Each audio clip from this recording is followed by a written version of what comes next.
Good morning, and thank you for joining me, Angela. I am so honoured to have you with me this morning. I've known Ange for a really long time. Like, I don't even know ages. I reckon it's probably since about 2008. Yeah, long time. And yeah, you have helped me, my whole family actually, and our my entire family, myself. Actually, probably the only person you haven't helped is Saxon, because he's a floater. But you've helped myself, Spencer, and Ivy, and I just absolutely adore you and all that you bring to the world.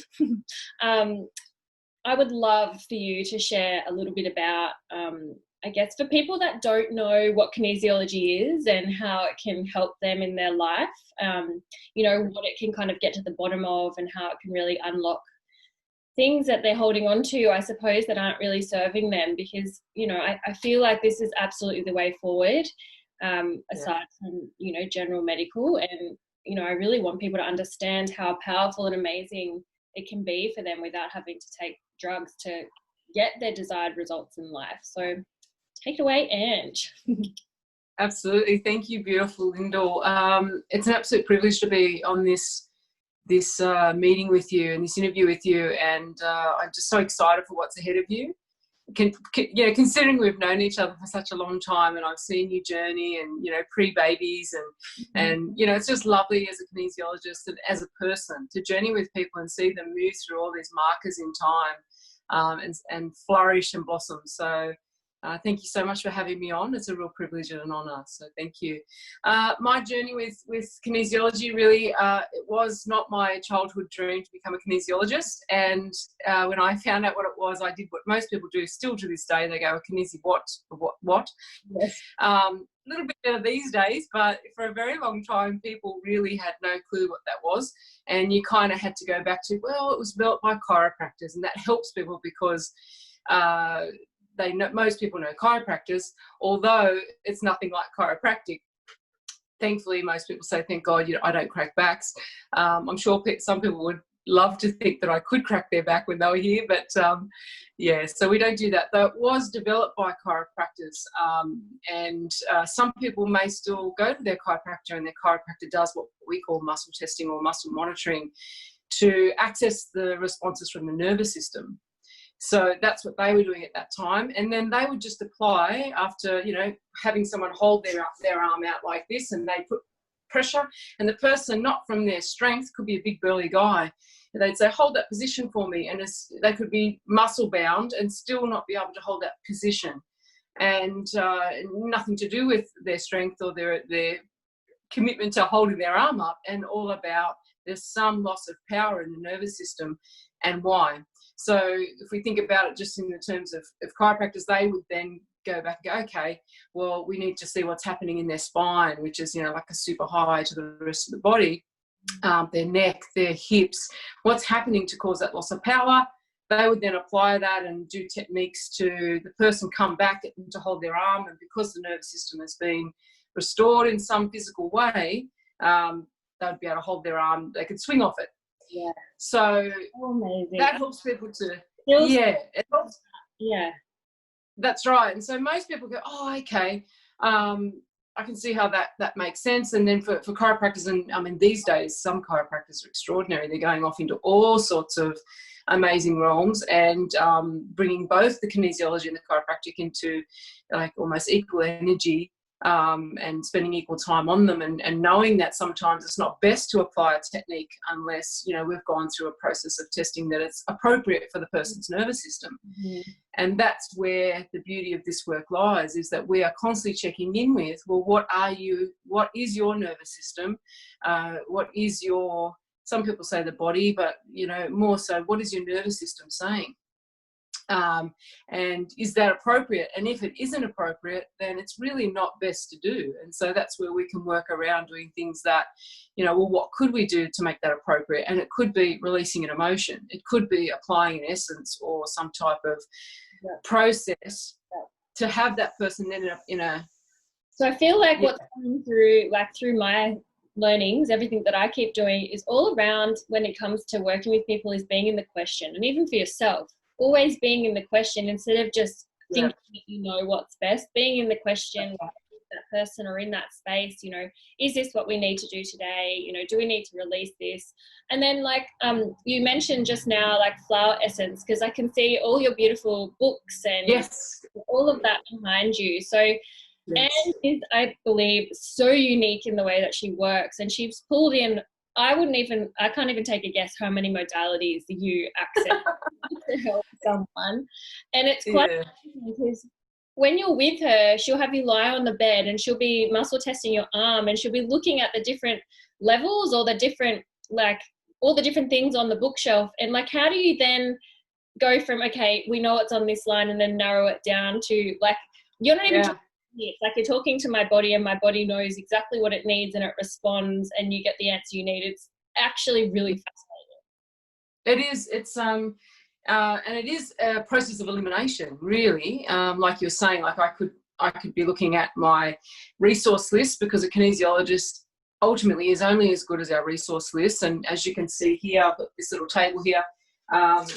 This is just one of many big, fat, massive. And this book is just full of lists and lists and lists of information. And you're only, various things that talk about, the spectrums of the soul and the human journey, and a lot of Chinese medicine aspects. So we're only as good as how well we've put our lists together and how easily I can access them. And sometimes actually, I see as a kinesiologist, this is why I see it's very important to see different kinesiologists actually, because I'm a reference in myself. Yeah. And the person that's on the bed, or that we're working with at the time, we're bouncing off each other like libraries. And in some ways, not that I think that things that I haven't experienced won't come up, but often things that I've been to one kinesiologist for 15 years has never come up until I've gone to someone else who it's a really strong reference for them. And for whatever reason, it's in that library that my subconscious can access. I find that really fascinating as well, that various kinesiologists have got really strengths in different areas.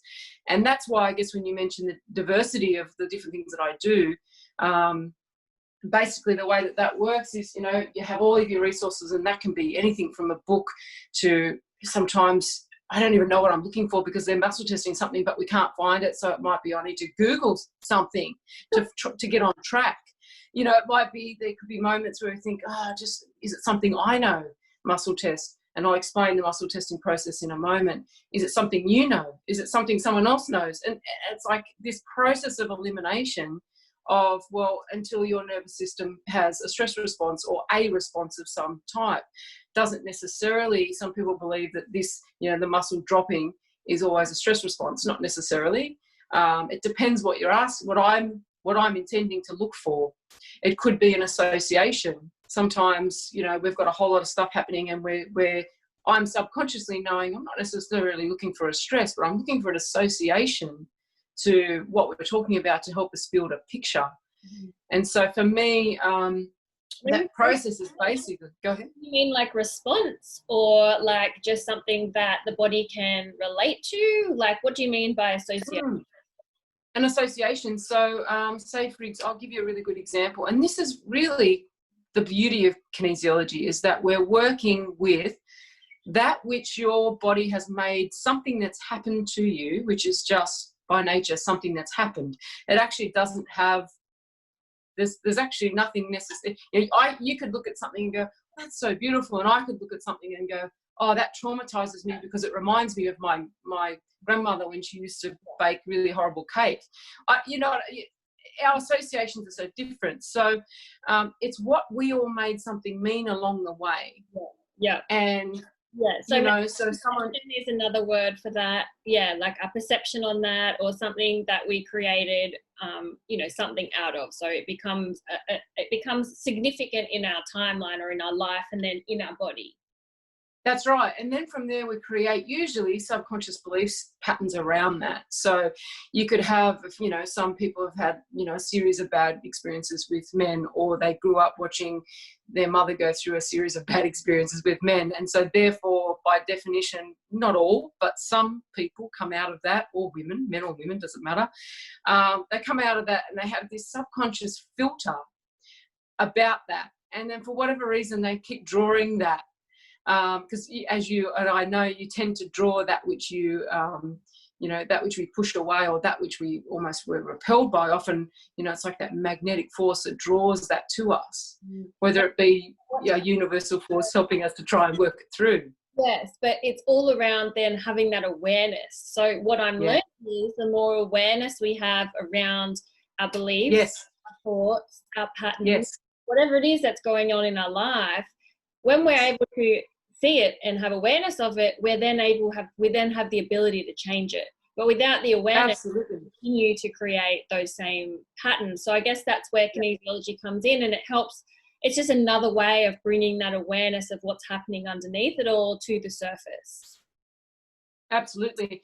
And I would almost sometimes err on the thought of awareness alone is the awareness of the connections, as we join the dots back, and then we have that aha moment. Oh my God, I can't believe that's at the source of some other thing, my rash. And I'll give a few examples in a moment, but it's like, I never would have seen how those two things associate. But now that I do, as soon as the brain realizes what you've been doing, and the body and the brain and our system and our spirit is so extraordinarily beautiful that even though we might be doing negative patterns, for example, it's always, usually the source of it is, I just want to protect myself. I just don't, I don't feel safe, therefore. So it's actually never like this. I don't necessarily ever see when people come in with quite negative patterns, or they've done negative things in their lives, and they get really, they have a lot of shame come up, or guilt, or pain. It's just, for me, what I've had disappear doing this work for myself is all judgment around how, the way that people's lives unfold. And once they realise the source of why they've been doing a pattern, at first they're like shocked and maybe a little bit of shame or pain will come up, and then it's the welcoming of, actually my subconscious was always just trying to help me. If we're blocking things from our lives, or we're blocking ourselves from growing, it's just because the subconscious says, don't go there, that's really scary, we'll get hurt, let's just play small. So it's kind of like this double-edged sword of beauty, because it's always about a loving reason why the body's trying to do it, or the nervous system, or that kind of thing. But once people realize what's going on, like you say, the awareness or that consciousness, as soon as that happens for people, I've seen things immediately disappear. Sometimes we don't have to go into technique, and sometimes technique gets in the way. And we as kinesiologists, or other people in modalities, we forget that actually we are the source. All these things are tools to help us get to the crux of what's happening for someone, or the core, but the tools don't have the power. No, we do. At all. Individual, the person seeking change. And I mean, that's right. Universal for absolutely every single one of us. We have so much more power than we allow ourselves to believe we do. And that's right. I really feel like this 2020 is all about really unmasking all of that for us. And even for people that aren't as conscious, they're starting to see real shifts and changes within themselves, absolutely, around them. And it's kind of, and then yesterday when I talked to Anna, it was all around being curious. If you're curious for change, you're curious for something different, or you're curious just to see what this all might be about, that's the first step, because, you can't undo awareness. Once you're aware of something, you can't undo that. You might still continue to do those same patterns for a period of time, but once you're aware that you're doing it, you stop yourself in your tracks much faster, and you start to make other decisions. So that's right. So amazing. Yeah, that's right. And that's something that I'll say to clients. They'll come in, they've been doing a particular, like, I get to a certain point in my business, and then I don't know what happens, but I self-sabotage, or I back off, or something, something always seems to happen where they get cold feet, or they stop, or whatever it is that they do. And, and then we get to the source of, okay, well, this is why, like, because at some point in time on your timeline, you had a shock or a trauma or something, and you made it mean that it's too scary to then you know, to truly blossom or to truly swing out and be powerful. So therefore that's kind of what happens. So once you're aware of that, most people, I'll say, you'll notice yourself, you'll do it a couple of times, and then maybe the first time you don't notice, the second time you'll notice that you've done it, and you'll be kind of like, oh, I did that thing again. Okay. And then the time after that, what will happen is you'll notice that your consciousness you're about to do it, and you feel that moment of like, you could do it if you want, like, but know that you're choosing it, like now consciously, not like before your running system was kind of choosing it. But now you're like, you know, frontal brain, you know, so what do you want to do? And you might go, yeah, I feel like doing it. So you just do it, and that's fine too. And then what will often happen is a few times after that, you won't notice you're not doing it anymore. You'll actually look back and go, oh, I passed the marker and I didn't realise. And more often than not, it'll be the people around us that will go, did you notice you haven't been doing that thing? Because by nature, kinesiology, and this is why it works, because if we knew why we were doing something, and sometimes we think we know why we're doing something, or we have a story about why, then we just do it, or we just change it, or we just, you know, because most people come here. I thought to myself the other day after one client, I really should have called my business The Last Resort because like, you know what I mean? Like that would have been really, I think that would have been funny because people come in and it's always the same story. They go, I've been here, I've been there, every specialist, I've done this, I've done that. I feel like this is my last resort. I'm like, okay, so let's do it. Now. Yeah, it's quite hilarious. I think for a lot of people, it's becoming their first choice now because they're realising that, oh, I'll see what I can do before I end up going under the knife or before I make the decisions that you may have to make. We all know that if I had a car accident and I'm, you know, I've got my leg hanging off, I don't want you to take me to my acupuncturist. You know, like we've got to take me to the hospital, get me fixed up. Yeah, but there's time and a place for everything. That's right. But then there's going to be some sort of trauma, both mental and physical, that comes with that accident that you're going to have to work. That's right. So that you're then through, you know, through whatever happens through that. So yes, it's definitely knowing their place, and you know, I'm definitely not discounting you know, medical intervention because, you know, it's absolutely warranted and it's so amazing what's available to us. But, you know, the things that I see more of that, like, you know, skin disorders and like even in children, the eczema and those sorts of things. And, you know, I know very well now that it all comes from the gut and, you know, patients and all sorts of different things. But then, you know, things like homeopathy and like I've had a mental blank, but yeah, kinesiology, gut biome, yes, and homeopathy and all those things that can help now you to, you know, and children are so receptive. Like, you know, you give them something like that for a week, they turn the corner so quickly, and their bodies have prepared themselves, and it's just like, wow, mind blown. It's amazing.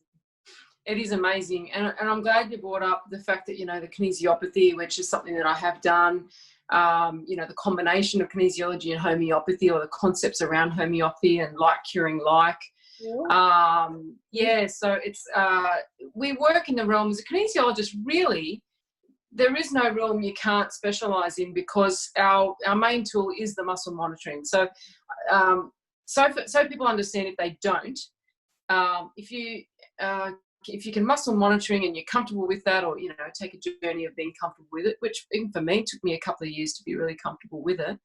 And basically it's as simple as, you know, that people lie up on the massage table, or, you know, some kinesiologists work people standing, or depends on what, you know, because you've got sports kinesiologists, you've now got medical kinesiologists, I hear, over in Canada. So there's lots of different ways that kinesiology works, but it comes back to that putting pressure, or what I sort of like to refine a little bit more is to challenge. What we're doing when you're on the is we're challenging your nervous system. And your nervous system and your nervous system's response to experiences, it could even be something like generational pain. Some sessions, it sounds a bit wacky for some, but I've had some people come in and they've got huge issues around something in particular. Yeah. And it could be money, say, for example, and they'll come in and go, oh, actually, you know, my family grew up in war-torn blah, blah, blah, and, you know, they starved and all this stuff happened, and even though this person's had a really amazing life and there is no reason why they should have issues with money, we lead it right back to their great-great-grandmother and they starved to death in a war-torn something or other. They have a massive meltdown, don't even really know why, and they walk out and they sort of like feel a freedom around money that they didn't feel like they had before. And that comes from the concept that we are in some ways libraries of our gene pool and the experiences of our ancestors, which build up over time to give us more opportunity to express, more opportunity to learn. And if your particular line learned really specific tools around money or learned really specific pain around money, then often that can be something that subconsciously we don't even know why we have an issue with it. So that can be a line we end up going down, like the genetic sort of the gene pool or ancestral experiences.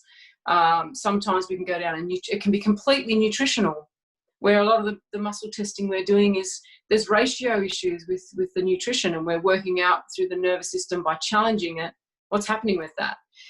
It could be a relationship from nutrition to the emotion. It's like anything can coincide or dissect or it's like there is no limit on the possibilities of what can associate and then become a problem in a person's body. And so and then, you know, all these years on, you're still learning new things, fascinated by what comes up for people? It just never ends. And, you know, I mean, even though we get really good at looking for, you know, there's a lot of patterns. So I guess subconsciously over time people go, oh, man, you worked that out. So you got there real quick, and you do get much quicker at not having to do massive sessions and go around the world in 80 days to get to the source. You get much quicker at it. And my nervous system obviously has got much quicker at seeing certain things and all that. But every session, someone will come in and I'll just go, how people put their universe together is just extraordinary and never, ever the same. It's always different. You just said your nervous system puts things together, just in the sense that you sense things much quicker. So like your nervous system and your intuition works much quicker. Is that what you mean by that? Yeah. Well, I guess, you know, because some people say, oh, you know, am I psychic? You know, like, because sometimes the things that come up, they're like, how you would not have known that, and how would you, you know, and they kind of look at you a bit sideways, like, how did you know that piece of information? And sometimes, if I'm really honest, I don't know where. Sometimes, like, I might just suddenly have a thought come into my head, this book, and I don't really know why. I'll muscle test whether it's appropriate to go and have a look in that book.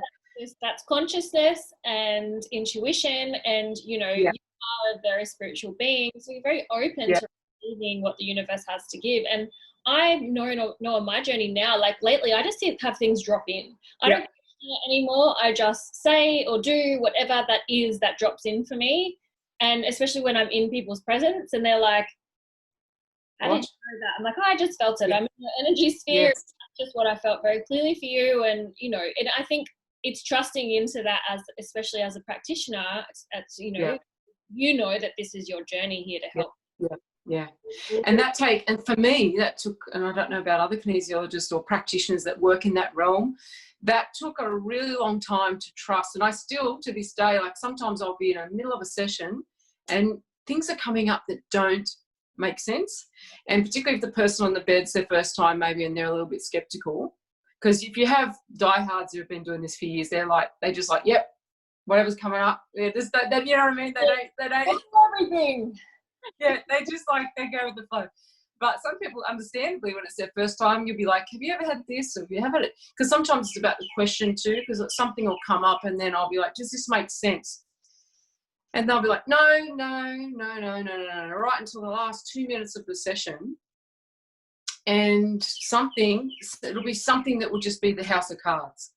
and it'll just go, boop, boop, boop. It'll all fall into place, and you can see, and then they go, oh, now I can see how, oh, that way back there, it actually did make sense. But often people can't, when they're still in their mental construct, it's almost like the jail we put. So we don't really want to allow ourselves to see certain things, because it's a bit dangerous to go ahead and go into those memory banks or those associations. So suddenly when something shifts, or we might do, in essence, we might do something that just unlocks something, and then it goes, and they're like, oh my God, now I see.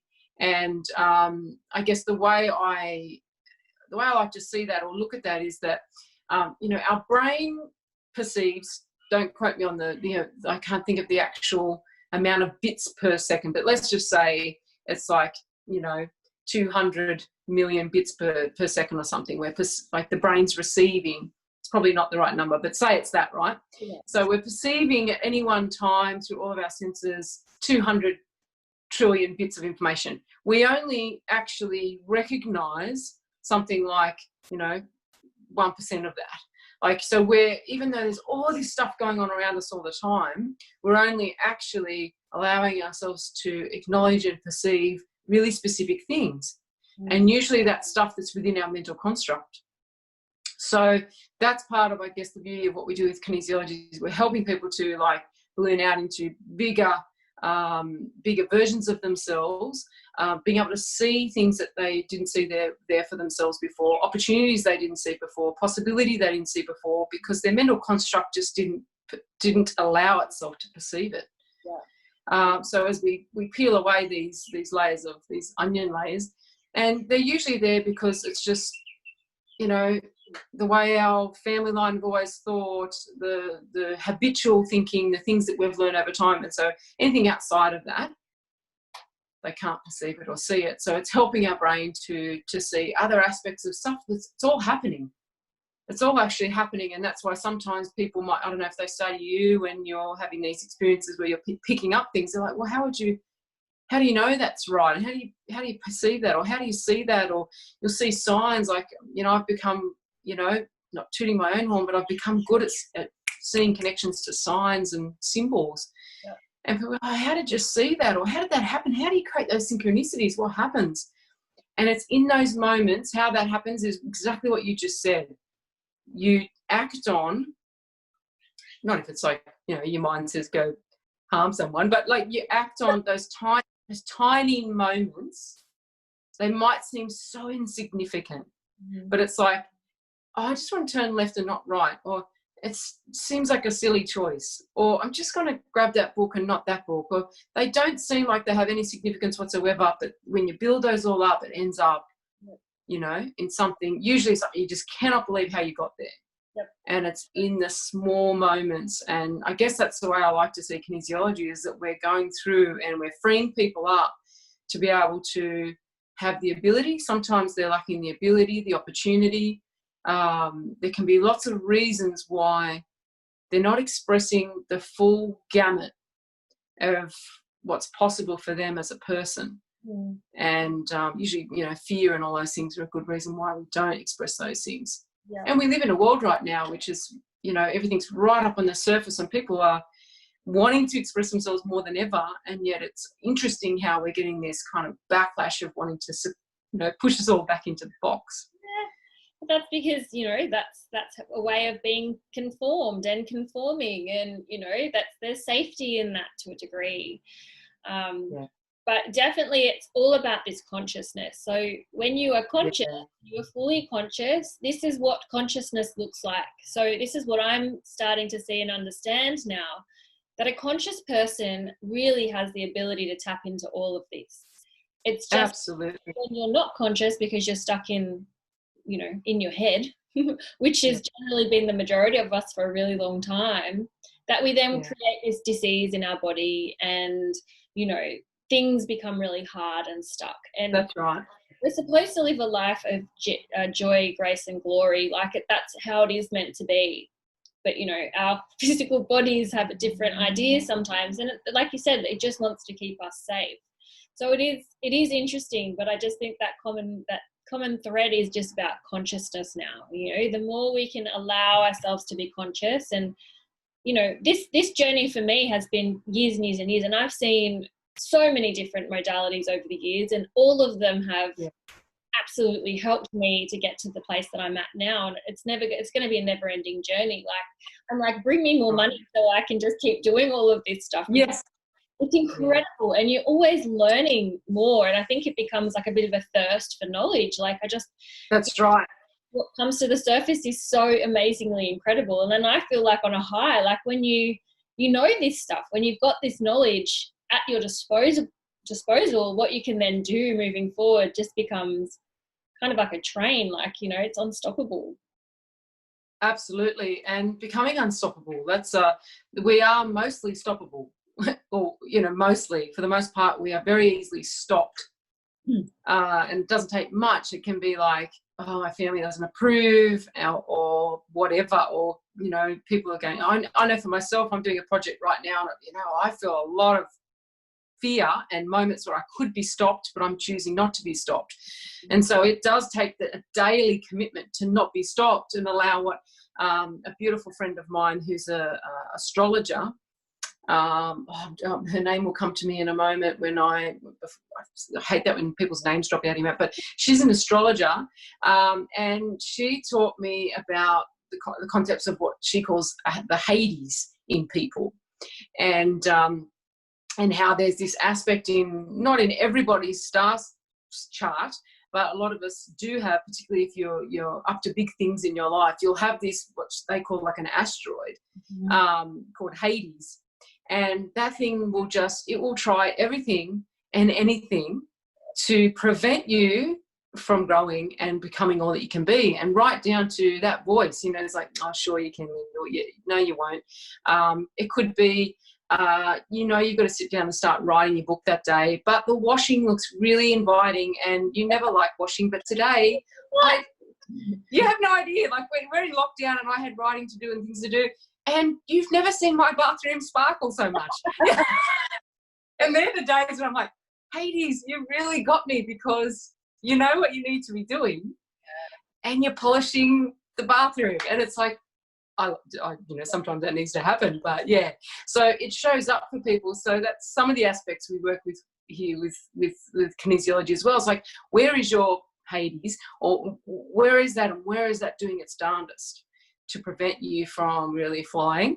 And for me, like you said, that this journey of learning, that's how I came to kinesiology. Literally, I was a musician, and my dream was to become a full-time musician. Actually, I wanted to join the Navy and like travel the world. You know, I really didn't think that through because I get severely seasick. So that I was probably really, Like, it could have been you know, that she wants to go on a big boat. I know, it's ridiculous, because you would not believe how seasick I get. It's just the most, I even feel nauseous thinking about it. I need a session on that. But yeah, so I had dreams of being a full-time musician. I was a flautist. I'd come off the back of a 4-year music degree. My 4th year was honours in ethnomusicology, or the study of world music. So it kind of ties into, I guess, some of the things I'm even doing now, because I've always had a passion for the beauty of our world and its cultures, and unifying and bringing peace within all of that. That's always been something that's been really important to me, and music almost being that thread. So how I went from that to kinesiology was literally just one day a friend of mine said, do you want to, it's just a bit of fun, I'm going to do this level 1 course of this kinesiology, and didn't even know what it was. Did level 1, was like, what is this strange universe? And got fascinated and curious and so it had me just constantly be curious. And then we did level 2, and by the end, next thing I woke up, literally I was like, oh, I'm a fully trained practitioner. What? Oh. And then people say, well, how did you build your business? I'm like, I don't know. People just started randomly rocking up to my door. Half the time I don't even know where they came from. But people just always turned up. And so you just do the work. And that's basically been my whole journey, has been this constant thirst for trying to understand this complex, beautiful, extraordinary being that is the human being, and how magical it is, how we can, you know, you can get on a table, we can search together, and we can look together, and we can get really curious about what is it that's having me live my life like this, or not live my life in a way. And so that's for me. So I did neurolinguistic kinesiology initially, and then was led to a beautiful, one of the most extraordinary kinesiologists in the country, Val Walters. And she has a business down in the Wollongong area, and also her associates Nilva. I met Val because we had to do 20 hours of a completely different kinesiology to finish our certifications at that time. I mean, we're talking 2005, 6, very early days. And this was still very woo-woo back then. Like some of the things we were up to, people thought we were just, I don't know what they thought. But so we went and did the level 1 of neuro training, and their level 1 and their understanding and their grasps of the nervous system and the brain had my friend Lindy and I, who's also a kinesiologist and trained with me, our jaws were on the floor, because I was like, I realised even though we had all this training and it was beautiful, it was amazing, I still didn't fully understand what was happening in the nervous system when we worked. And so I guess I say that because, yes, there's so many extraordinarily spiritual aspects to kinesiology, but to help it be accessible to people who may not be spiritual people and go, well, I don't really get that. It really, at the end of the day, if that's not their path or if that's not their focus, it comes down to the nervous system. It comes down to we're challenging your nervous system and what it's okay with, what it's not okay with, and how we can help your nervous system to resolve something that's going on for it, which has it subconsciously react with before our brain even has a chance to. So we've gone ahead and chosen something before we've even had a chance to think it through.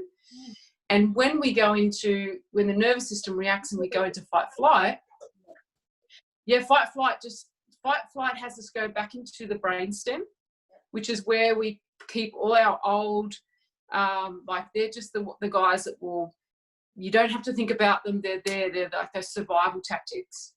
But when you go back here, it's all survival.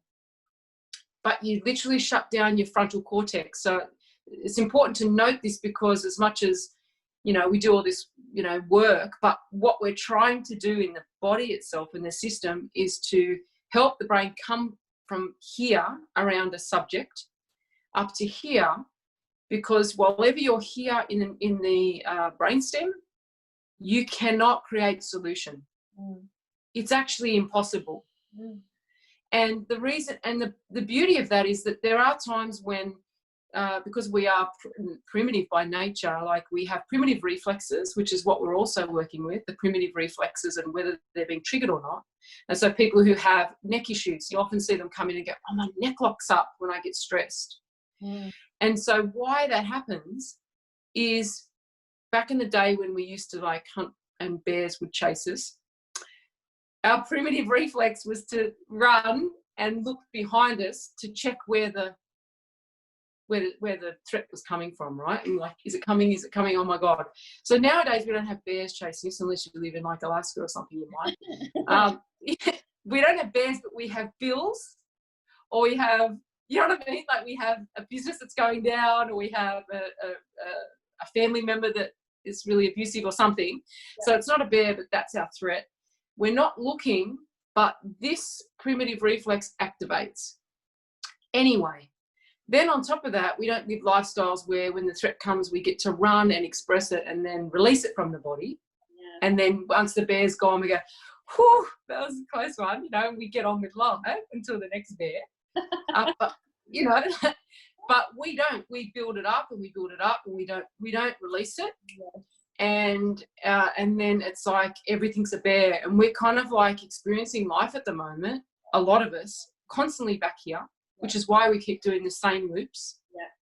We cannot create solution when we're here, and most of us are here 24/7.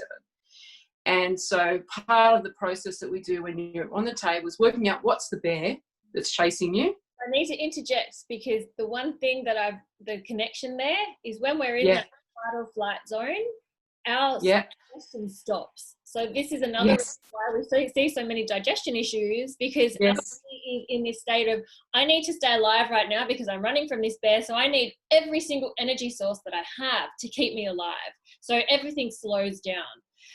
So it can't be digesting and doing all the things that it needs to do optimally because it's always in this state. And so many of us, and I believe this is why we have so many, more diseases and illnesses and other digestive issues, is because of this lack of awareness of being stuck in that nervous system of our frontal lobe. So yeah, I just exactly. No, perfectly said.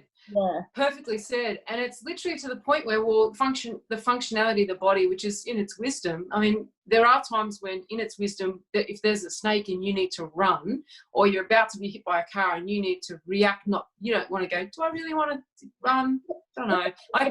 We don't need consciousness right then. I need survival, get out of the way. And it's instant.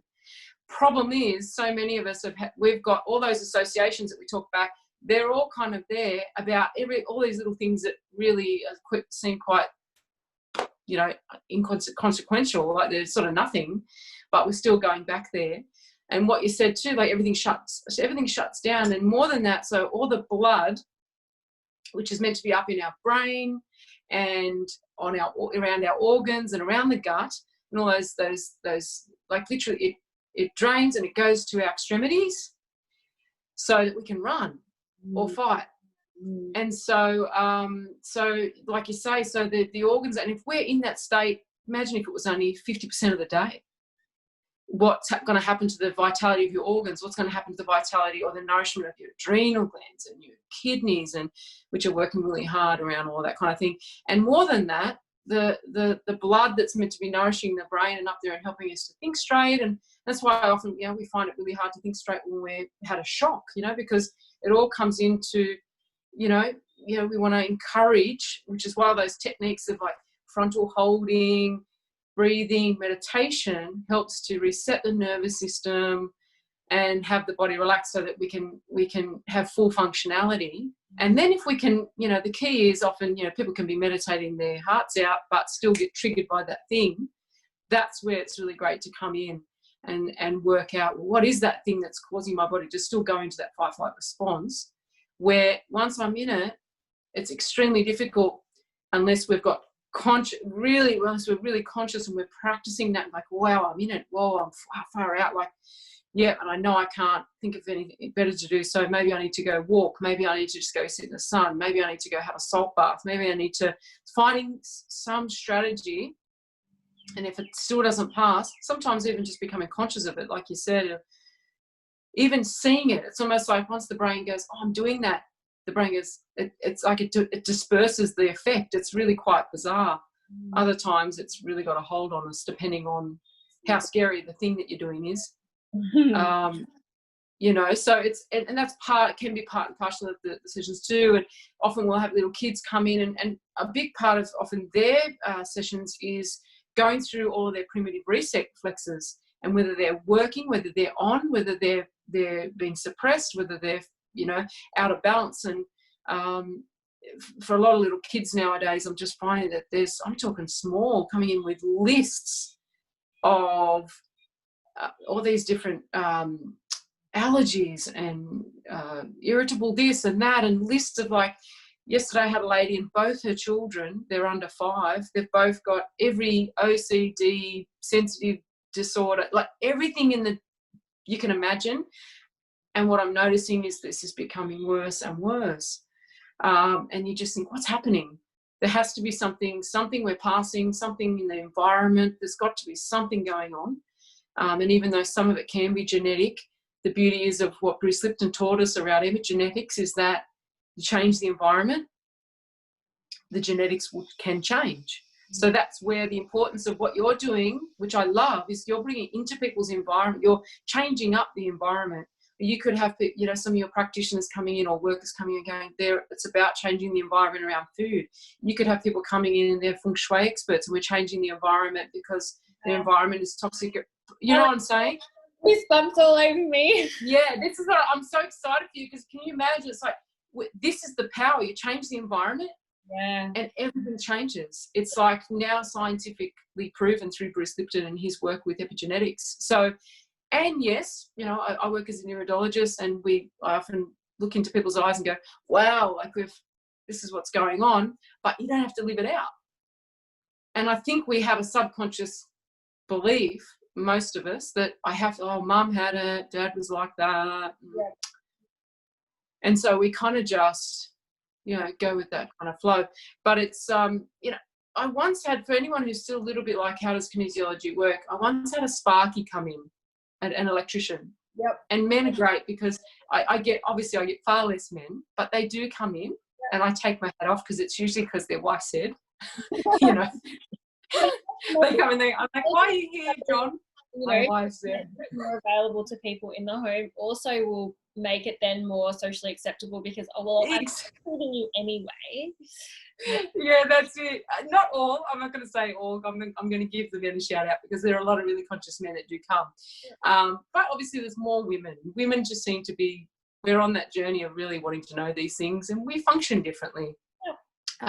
Men's brains are geared actually around, you know, sort of building structure, and women's brains are built around function. So we're constantly, that's not functioning. That lounge the kitchen's not functioning. That drawer needs to be moved because we get that things need to function. It's really quite interesting. So this is why it's really great for them. But you know, like you just, it's really something where this Sparky comes in, and I'm trying to explain it to him, and he's sort of trying to work it out. Okay, so let me give you feedback about what I'm getting that it is. I'm like, okay, let's hear it. He goes, okay, so you know how when you have a brownout in your house, like your electricity goes down, and it's usually when you flick something on and the whole house goes down. And I'm like, yeah. And he goes, and it's usually the dryer or the hairdresser, not the hairdresser, the hair dryer, well, there's going to be a few hairdressers and others agitating the world now. Could be the toaster, it could be whatever, right? Or something, yeah. Yeah. So it's like, and I said, yeah. He goes, it's usually, you know, and sometimes you're not quite sure which appliance it is. Yeah. I'm like, yeah. He goes, but you know something in the house is tripping, and you have to go out to the side of the house and flick the thing back on, right? I'm like, yeah. He goes, so to work out what's wrong with my knee, we need to find the toaster. Yes. Yeah. Right? So, you know what I mean? So if you experience the body, so if you imagine the body, so the toaster could be an experience that he had as a young person, like he was bullied. The toaster could be that. And any time his subconscious, which was like warning Will Robinson, every time he sees toasters, he has an experience of loss of power in the whole organism. Yeah. Because we know, through science, that what happens in the one happens in the whole. So the whole organism experiences a loss of power and self-expression in usually the whole organism, but specifically in one area. And I sat back and went, he goes, so we need to find the toaster, and then we either need to replace the toaster, get rid of the toaster. I might not need a toaster anymore. Probably bread's not that great for me, whatever. Or maybe it's something else happening with the toaster. And I'm like, that's it. Like, that's basically what we're doing. When people come in, it's like we usually find the toaster and the person goes, oh my God, it was the toaster. Oh, I never. And love it. I just love the way he did that. And I thought and I often use that as my go-to. Like, I'll get people that are a little bit unsure. I'm like, okay. And they're like, yeah, I get it. So once we've replaced that or worked with that or got a brand new toaster in there, because if we talk about brand new toaster, if we look at it how I work, well, it will be looking at, so before this toaster wasn't functioning the way it should, we might need other resources. That person to have, to be experiencing power in the face of bullying, could need courage. They could need certain resources that they're not being able to access in that moment. So then we'd go in and help to beef up their resource list in their brain, give them another synapse, because at the moment, the brain synapse goes from bullying to shutdown. Boom! It's like where the postman rides every day. It's a well-worn brain pathway. So part of what we're doing in a kinesiology session is creating whole new brain pathways. Yep. As we have the awareness, and then once that awareness happens, it opens up a whole new literal neurological pathway. And then we just sometimes need to practice that pathway so it becomes second nature, which for some people, they have immediate results and they just experience a restoration of power. And for other people, they might need to, you know, actually really practice saying no is a good one, right? That boundary. Practice it. And the first half a dozen times you say no to people, you go like, you just feel like you're about to turn inside out and it feels horrible and you feel mean and I'm nasty and people hate me and all that. And then eventually you go, oh, I love saying no now. You know, it's so fantastic. And then you realise how self-caring it is. And actually it's really respectful for them because you're not doing something, you're not being nice for the sake of it and doing something that you sort of doing, but then you're resenting it and it's like weird energy. Yeah. Yeah. You know, so I really love that. And so I thought I might give you a really good example. So some people might go, well, what does a session maybe look like? And I've had thousands and they've all been equally amazing, but there are obviously always a few that always kind of come to mind as quite astonishing, not only with the pathway, but also the results that they have. One in particular was a woman who was experiencing, now I must say that we don't work with illnesses. We don't, we're not here to treat or diagnose illnesses, but this woman was experiencing breast cancer at the time. And she had been sent to me via another specialist, which amazed me that this person said to her, look, she was going through all the usual channels, but also changing her diet and doing above and beyond. But this particular medical world specialist said to her, you really need to go work on the mental stuff, the mental side of things here, like the mental, emotional, which astounded me. And I don't even, to this day, I don't know where he got my number, whether he just Googled and found the closest one. And she turned up and said, I'm here to do my emotional stuff around, my experience of this. And at minimum, if I am going to pass away of this, I want to be able to have done I want to pack away all my stuff. I want to go through all this stuff that's still and be at peace. That's basically what I want. I'm not here to necessarily, I had no misperceptions around whether she would heal or not heal. But she was like, I'm ready to do the work. I was like, okay. So we went through a series of sessions where, for her, many years prior, in the particular culture that she lived in, the men sort of looked down a little bit on women. And as soon as women became pregnant in that particular culture at that time, they became almost like they couldn't work in the factories anymore. So they were therefore seen as unusable or a waste of space because they couldn't go out and make money and contribute in that way. And she said she watched that with her mother. And then her father would constantly just say to her as a child, as soon as you have a baby, your life is over. As soon as you have a baby, your life is over. As soon as you have a baby, it just was his belief. He didn't mean she was going to die. He wasn't saying she was going to die, but she obviously constructed a lot of different things about what that meant. Anyway, she was healthy most of her life. She became pregnant and was diagnosed with him. Actually, what happened is she had her child, and how she worked out that something was wrong was her child wouldn't suckle. Right. And wouldn't suckle on the breast that had the issue. Wow. Right? And she was like, that's weird. That baby was that just shows you, number one, how in tune babies are, because the baby was like, no, wouldn't. So she thought, that's really weird. Do I have mastitis? Do I have, I don't feel any pain. Like, what's happening? Went and had tests. Turned out she had really end stage, like full on. She was like, wow, could have knocked her over with a feather. Yeah. But it was her child. Her child gave her that feedback, which had her go check. And she said, oh my gosh. And she just, because this is all through the muscle testing process of trying to like join the dots backwards. And of course, when she got to that point, she was like, oh yeah, it was just after I had my child. Oh my God. And now my life is over. Yep. And, I've been told my life. Yeah. So I manifested that into reality. Yeah. And so she cried and cried and cried and cried. And she was like, oh my God. Like, and I can't sit here and say, people say, no, it's a coincidence, or, you can't really say that. We don't know. But for her, in that moment, it brought up this massive release of all those years of programming, and cried and cried and cried about this thing, and was just devastated. And you would think to yourself, well, that was massive. I wonder what will happen. I wonder whether her body will relief. What will happen? Like, I don't know what will happen.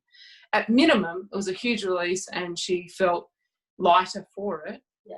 And we continued on a weekly basis for some time, and the crux came down to so she was having some major issues with the family that she'd married into. They were a completely different culture to the one she'd come from, and she was completely rejected by the family. Basically, she felt completely rejected by them. It was like she didn't exist, basically. And all she wanted, because she hadn't been loved as a child, and often these things, the source of these come from these needs that we have from childhood, often, not always, but sometimes. And she had this deep need to be loved. And the minute we realised, we went through all this stuff, like, why are you continuing maybe with a pattern of illness? Like, why might you keep doing that? And what we came to the source of, and when she realised it, it was, I sat back and put extraordinary, right? So she realised the minute she was diagnosed, those people flipped. Yeah, she got the attention and the love and the care, and and they were there, and they were cooking for her, and they were loving on her, and they totally accepted her, and they were bringing over pillows, and she finally got what she wanted her whole life, which was to be loved and accepted. Wow. And here's this woman, beautiful woman, who I still, she survived it. She's still, this is years and years later, she's fine at this point in time, holding that breast that had the issue, sobbing and crying and telling it how much she loved it, and she admitted that she didn't want it to go away, because if it did, what if they then went back to hating her again? So her subconscious had decided it was better to die loved. Like, how that is just like, and this woman, like, she must have been on the table crying for 40 minutes, holding this, saying, you have given me everything I ever wanted. I love you so much. Like, oh, that's incredible. And, you know, and so that's when I say the associations, when I say that is how powerful she was. And I can understand, actually, the preference. Yep. But she made a conscious decision. She sat with that for me. She said, I've got to go home and really sit with what I want, because actually there's a part of me that still wants this. Yeah, because I want the attention that comes with that. Yeah. Yeah. And, yeah, I don't want to leave my children. I don't want to, but it's so intoxicating, something as simple as feeling loved and accepted by your family. And so that's one really great example. And she's still, I don't know what her outcome will be. I'm not here to say that was the clincher, but it was certainly something that brought her great and extraordinary inner peace on that journey. That makes what affected her? Total sense, especially for an adult. I mean, it's more questionable when it's for young children, because you just think, how, you know, but then you just don't know what else is going on in the family dynamic that could cause that child to create that illness in their body as well. Or is it just a genetic thing? Like, it is. Yeah, but, you know, from that perspective, it was just mind-boggling. And what I've learned too through my journey of 10 years in palliative care wards, I've been trained by Stella Benson in the States, who sadly passed away now, to apply clinical heart music with dying people. And the thing that I've learnt with sitting with hundreds and hundreds of dying people and watching them die is, you know, obviously we all have illness from time to time, or, you know, I don't think we have to die ill. I really believe that that's a paradigm that we can move out of depending on where our global consciousness goes. But I've seen many people pass and not have to go through. It's not a painful process. I think we've just created a pattern or a belief system that you have to be sick to die. I don't think that's true. But in seeing a lot of people who have been sick and have died, that if they can die with inner peace, even though the physical body is ailing, it's one of the most gracious gifts that you could ever give someone, which is which, you know, this is the path we're on, is helping people to feel at peace and satisfied with their life. It's like, you know, Jeff Buckley in that song, you know, A Satisfied Life, you know, money, fame, all these different things. But can we get to the end of our life and say that we're satisfied with that, like that we're like deep in our bones, like, oh yeah, like, and that satisfied is enough. Not taking all the glory away, even. It's like, oh, that, you know, that moment where that beautiful, juicy moment of satisfaction is just like so nice. So, you know, you can have people like that, and then you can have other situations where I had a young girl come in quite a few years ago now who had issues with her bowels, and she and her mum had been everywhere. She was about 14 at the time, and she'd had this issue since she was about 3.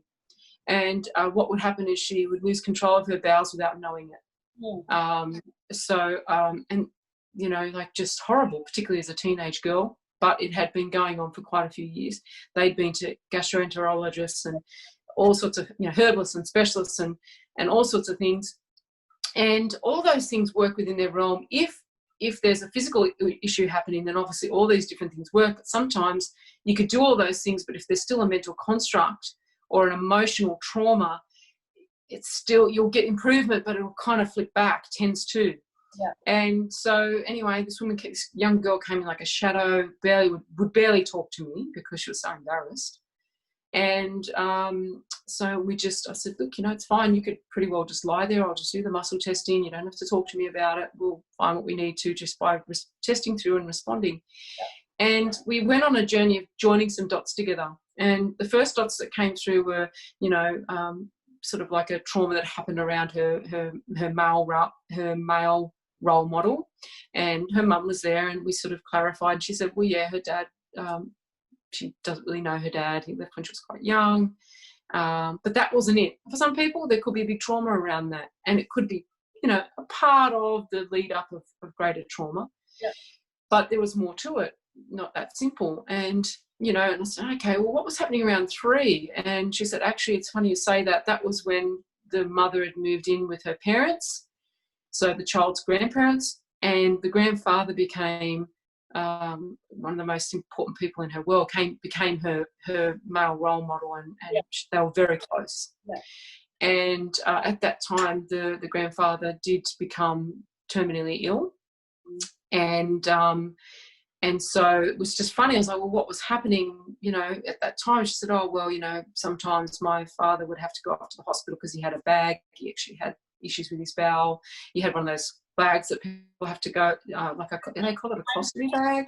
This whole thing now. Yeah.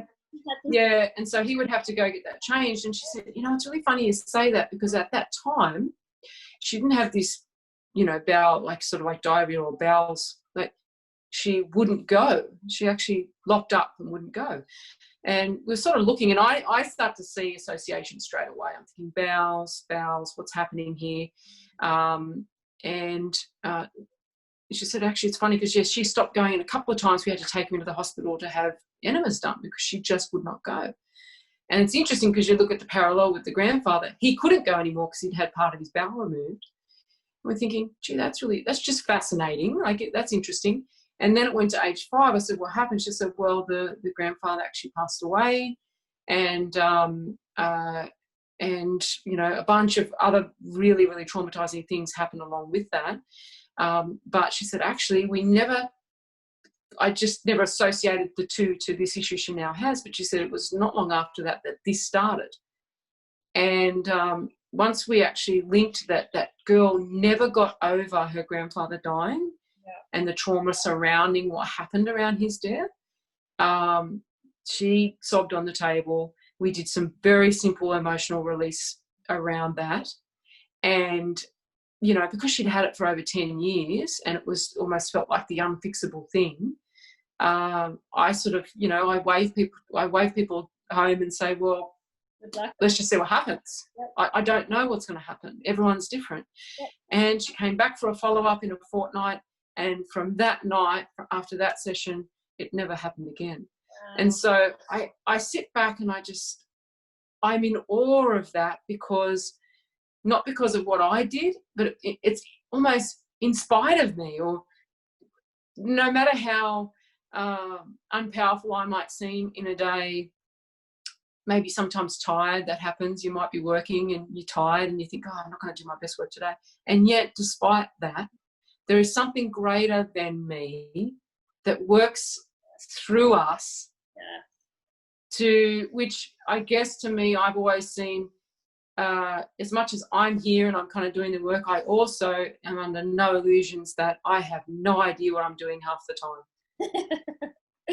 Yeah, because I get that with my work. Like, yeah, you know, I know that I'm a natural born healer. I still haven't figured out what my modality is, but I know that, you know, I'm here to help people, and it's on so many different levels. And maybe it just is bringing together all the right people and fitting those you know, that together for people to make these things more realistic. And, you know, but also that my intuitiveness is like, well, I didn't get that information. That's not me. I'm just simply a vessel that delivers the information.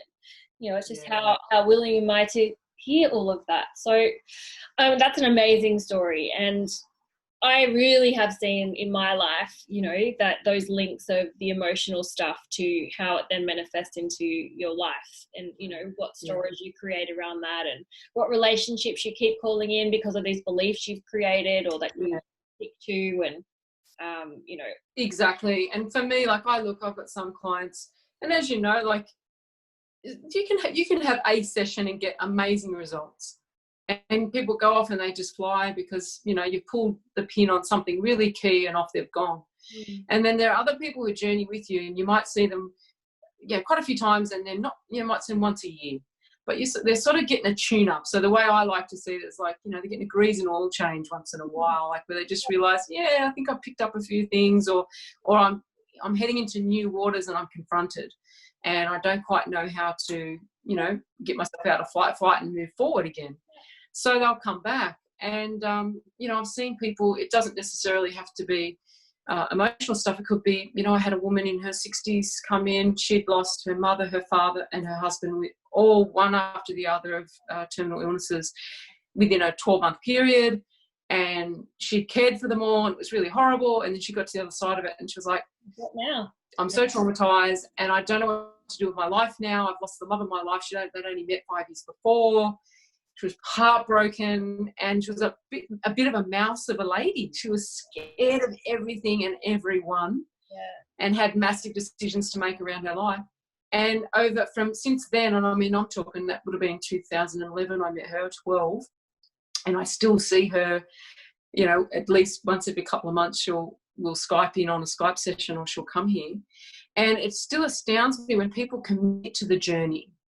And they just commit to their own, like continually just stepping up into themselves. And that woman now has travelled. I can't tell you where she has not been. She's been where Jesus was laid. She's been to every sacred site on the planet on her own. Like, I sit back in awe of this woman who could barely, she had a crystal in her pocket walking down her stairs to go tell her sister she had to sell her house, and so she had to move out, terrified, to now travel the world on her own. When she sold that house, she literally, the synchronicity lined up. She walked out with nothing but her backpack and got on a plane to go and do that's the Camino walk in her late 60s. And I sat back and went, who is this woman, and what did you do with the person I knew? So that's what you can see for people. They're so unleashed. Or people, it could be a relationship. You see people, via Skype without the muscle. Sorry? Can you do it via Skype? Yeah. You can. Yeah. How would you So over time Sorry, Dom? How would you test into that if you didn't have the person there to test? Yeah. So we learn as kinesiologists, we learn to self-test. It took me a really long time to trust that, because you think, like, when I've got someone there on the bed and I'm muscle testing them, well, they're responding, and I'm really happy to react on their response, even though I might still be getting my own thoughts about things. But often I need to get my own thoughts about things out of the way, because it can influence a session, no doubt about it. So basically what I started to do, I worked mostly with, sometimes I work with a pendulum if I'm a little bit unsure. But mostly now, after you do it a few times, you do get to the point where you start to trust that self-testing. And so with muscle testing, you can test any muscle in the body. and we do test lots of different muscles in the body, because different muscles have different circuits that associate with different things. But yeah, they can work just as well and get just as great results with it. I've had people I had a friend who was stuck in London having panic attacks and couldn't get on her plane. Right. You know, like she was like, I can't get on this, I can't get home, I have to be able to get on this plane. And so, you know, we spent a couple of sessions working through. She was fine, she got back here. So, you know, it definitely works just as well. Well, and yeah, which is great for people who are all over and all that kind of things. Yeah, and you find someone that really like it fits in with your offering. I suppose that you don't have to, it doesn't have to be face-to-face. You've still got everything you need accessible to you, and as long as you can have that kind of face-to-face conversation and you can test in, that's all that you need.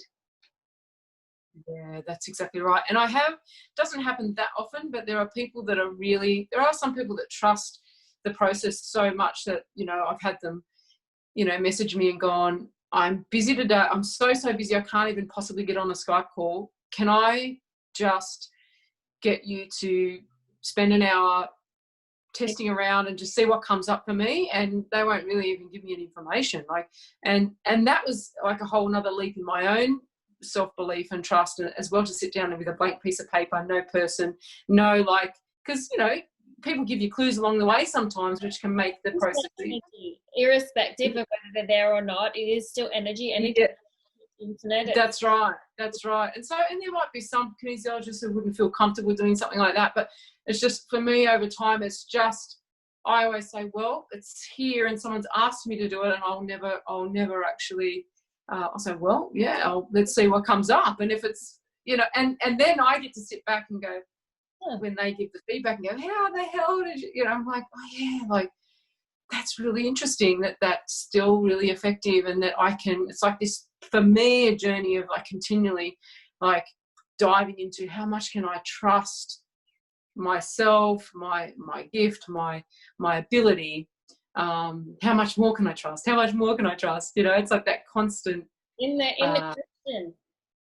Yeah, yes, exactly. And it's like, well, I love how you say, I was just curious, let's see what comes up. And that's just always, as people get on the table, it's like, well, let's see what comes up. And both of us are generally so surprised what comes up. Sometimes we're like, I knew that thing would come up, or I had a feeling that thing would come up. Yeah. And mostly it's like, whoa, I didn't see that. Yeah. So, and that's it. A blind spot, it's the beauty. We're kind of bringing into fore the blind spots. And, you know, you think about when you're driving and you have an accident because someone was in, you know, someone's in your blind spot, and you're like, oh, I just didn't see them. That's often how we end up in the ditch in life, because we've got blind spots going on. So that's the beauty of what's happening with kinesiology, is that we're helping people to be aware of what their blind spots are. And usually until, you know, it's like until very much late into the session, that blind spot, it's like, not see it, something, whoa, it's there, you know, the car's there, but you can... It's not a blind spot anymore. Yeah, not a blind spot anymore. You can say, oh, well, okay, I know it's around me, I know it's there. I just need to look harder to make sure, because sometimes they can be quite sneaky, these little behaviours and patterns that we do. They can be sneakier and sneakier. It's like, oh, wow, I'm back here again. How did that happen? Oh, you know, you don't even, because ultimately in a day, something like 86% of what we're doing is unconscious. Yep. It's like that moment, I look at it like this, like, you know, that moment where you're driving on the M4 and then you go, have I missed my turn off? How did I get here? Yeah. Right? Have I missed my turn off? Where am I? And where was I for the last 10 kilometres, number one? It's scary. And so that's how people are doing life. And then they wonder why they keep missing that turn off. That is the opportunity, is because we're actually almost, you know, 90% of the day in pre-programmed, already existing ways of being, that we, like our heart pumping, our lungs, you know, we don't have to think about all those things, right?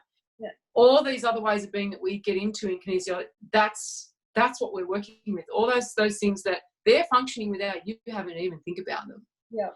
And that's why they keep functioning, because they're just happening, and people think they're choosing, but 9 times out of 10, they're not choosing. Something's choosing for them. Even when they go, I'm going to be angry and I'm going to defend myself and I'm choosing it, something's running them usually.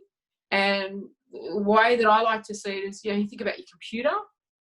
Like when you go in and you use different programs, like you're telling it, oh, I want to go into Word, okay, I'm doing this, and you control certain aspects. But do you know how a word comes up on the screen and all the like coding? And no idea, right? And when a bug happens, you're like, why is this happening? And you have to take it to the Apple guy because you don't know what, and there's something happening with the coding. So the way I like to see it is we're getting into the coding. Because on the front end and on the while you're typing and you're sending off emails or whatever, that's just more conscious. I look at it like the consciousness. But behind that, we don't know how the running system, we don't know what's in there. Yeah. And half the time you go in and do a cleanup of your computer and you're like, oh my God, how did I get all these viruses in there? And so sometimes I look at these pre-existing way of beings like little viruses, that they're like bugs. Yeah. They're like glitches. Yeah. And if you think about when you're on the internet, this is a really good way of putting it, actually, and why we can be really drained. So you know how you go on the internet and you're looking for something and you open a tab and you're like, oh, yeah, that's really fun. And then you think, oh, I just need to see. And then you open a tab and you open a tab. And you might go 6 months and you're opening tabs and tabs and tabs. You can only see the first tab, which if you look at it like living, our first tab is you and I right now, right? Yeah, but you've got tabs open up behind you. Yeah. And then eventually, if you have enough tabs open, the computer does what? It like freezes or it does something weird, or you think, oh, I have to turn it on and off again. But then eventually you have to go and clean up the tabs, or you have to go put stuff away in files. So the process of kinesiology is going to it. You might have a tab 20 tabs back that's still running. It's still actually affecting your current tab, the running system of the current tab. Does that make sense? So it's currently draining your current moment, but you don't know it.